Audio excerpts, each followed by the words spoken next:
တော်တော်များခြေလုံးဆော့ပြီးမယ်ဒီလိုလေးပဲလုပ်ကြဒါလေးရလုပ်ကြ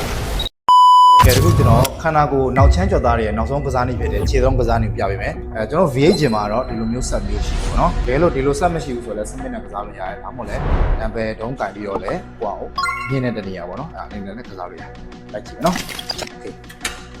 ခြေလုံးကတော့ရိုးရှင်းတယ်ဒါပေမဲ့သူကဆော့ပုံစုံနည်းလေးဆော့တက်မှာခြေလုံးကပို့ပြီးတော့ကြည်ထွားဖို့ကြာခိုင်းလို့ရမှာနော်အဓိကတော့6တော့ကိုအပြိုင်မဲယူမယ်နော်ဟိုအပြိုင်မဲယူမယ်ဟိုလိုမျိုးကြီးဒီလိုမျိုးတွေမျိုးနော်အပြိုင်မဲ6တော့အပြိုင်လေးပဲထားဖို့ရရင်ခြေပြားအဓိကခြေပြားပေါ့နော်ခြေပြားဒီလိုမျိုးကြီးတစ်ဝက်လောက်လုံးလို့မရအောင်ခြေပြားရဲ့သုံးပုံပုံရင်တစ်ပုံပဲတင်ထားမယ်နော်ခြေပြားလေးပဲတင်ထားမယ်ပြီးရင်စကစားတဲ့ခါရောက်ရင်အောက်ဆုံးကနေစအောက်ကိုရင်ဆုံး strap လုပ်မယ်ကျွန်တော် strap လုပ်မယ်ပြီးသွားပြီဆိုရင်အပေါ်ကိုထောက်နိုင်တဲ့အနေအထားတွေရအောင်ထောက်ပြီးတော့အပေါ်ရောက်ရင်1စက္ကန့်2စက္ကန့်လောက်ထိန်းတာပဲပြီးသွားရင်အောက်ဆုံးထိကိုပြန်ပြီးတော့ဆင်းချအဲ့လောက်ထိပေါ့နော်တော်တော်များများခြေလုံးဆော့ပြီးမယ်ဒီလိုလေးပဲလုပ်ကြဒါလေးရလုပ်ကြအဲ့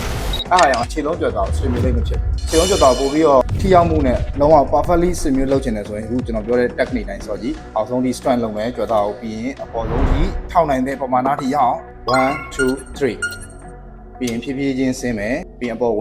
2